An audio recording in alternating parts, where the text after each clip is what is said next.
টি-20 বিশ্বকাপে বাংলাদেশ দলকে শুভকামনা জানিয়েছেন যুক্তরাষ্ট্রের দক্ষিণ ও মধ্য এশিয়া বিষয়ক সহকারী পররাষ্ট্রমন্ত্রী ডোনাল্ড লু। বসুন্ধরা কিংস অ্যারেনায় বাংলাদেশ নারী ক্রিকেট দলের সাথে খেলেছেন প্রীতি ম্যাচ। এ সময় তার সাথে ছিলেন ঢাকায় নিযুক্ত মার্কিন রাষ্ট্রদূত পিটার হাস। বিশ্বকাপ দলে সাইফুদ্দিনের থাকা উচিত ছিল বলে মনে করেন বিসিবির সাবেক নির্বাচক হাবিবুল বাশার। যুক্তরাষ্ট্র ও ওয়েস্ট ইন্ডিজে এবারে টি-20 বিশ্বকাপ টাইগারদের শুভকামনা জানানোর আয়োজন আমেরিকা দূতাবাসের।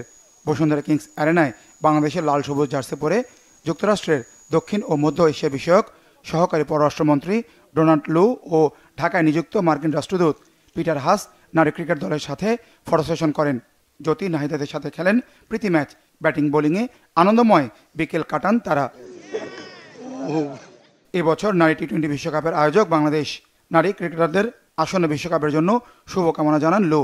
একই সাথে শান্তর দলকেও জানান শুভেচ্ছা। বাংলাদেশের মানুষ ক্রিকেট পাগল। যুক্তরাষ্ট্র বিশ্বকাপ ক্রিকেটের আয়োজন করতে পেরে সন্তুষ্ট। বাংলাদেশ নারী ক্রিকেট বিশ্বকাপ আয়োজন করেছে বলে আমরা খুব খুশি। আম্পায়ার সাথীরা জাকির জেসি একজন বিশ্বমানের আম্পায়ার। তিনি ম্যাচ পরিচালনা করেছেন। এটি আমাদের জন্য আনন্দের। বাংলাদেশ টি-20 ক্রিকেট দলের জন্য আমাদের শুভকামনা। বাইরের আলোচনা সমালোচনায় কান না দিয়ে বিশ্বকাপে খেলার দিকে ক্রিকেটারদের মনোযোগী হওয়ার পরামর্শ বিসিবির সাবেক নির্বাচক হাবিবুল বাশার সুমনের। তার মতে তানজিম সাকিবের চেয়ে দলের জন্য উপযুক্ত ছিল সাইফুদ্দিন। টি-20 বিশ্বকাপে টাইগারদের সাফল্যের আশা নারী দলের অধিনায়ক নিগার সুলতানা জ্যোতির।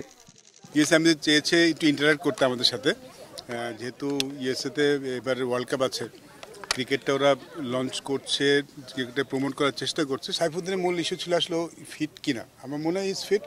সেক্ষেত্রে সাইফুদ্দিনকে একটু বিবেচনা করা যেতে পারতো, বিকজ ওই ওর অলরাউন্ডার অ্যাবিলিটিটা আমরা হয়তো কাজে লাগাতে পারতাম। যখন আমরা বড় টুর্নামেন্ট খেলতে যাই তখন আউটকামটা নিয়ে বেশি চিন্তা না করা উচিত, বাইরেটা নিয়ে একটু কম চিন্তা করা উচিত। কারণ বাইরের কথাকে জবাব দেওয়ার চেষ্টা না করা উচিত বলে আমার মনে হয়। সেটা করতে গেলে আসলে পারফরমেন্সটা কম হয়। আমার যে মাঠে আমরা কি খেলবো, আমাদের লক্ষ্যটা কি, আমরা কোন ধরনের ক্রিকেট খেলতে চাই, যখন ওয়ান্স উই লিভ বাংলাদেশ সেই মুহূর্ত থেকে সেটাই শুধু চিন্তা করা উচিত। আমার দুটো প্লেয়ারকে অনেক বেশি পছন্দ। আমি বলবো তাদের ব্যাটিংটা অনেক পছন্দ, সেটা তানজিদ তামিম এবং তাহিদ হৃদয়। দুজন প্লেয়ারকে আমি আসলে ওয়ার্ল্ড স্টেজে দেখতে চাই তারা কিভাবে বাংলাদেশের জন্য পারফর্ম করে। দেখেন, যে কোনো ফরম্যাটে কিন্তু টিম বলবো যে টিম পারফরমেন্সের উপর ডিপেন্ড করে। যদি টিম বেটার ওয়েতে নিজেদেরকে এক্সিকিউট করে পার্টিকুলার ডেতে অবশ্যই ভালো খেলার সম্ভাবনা থাকবে। রাতে যুক্তরাষ্ট্রের বিমান ধরার ব্যস্ততা থাকায় এই আয়োজনে অংশ নিতে পারেনি বাংলাদেশ দল। মানিক মাহমুদ, বাংলা ভিশন, ঢাকা।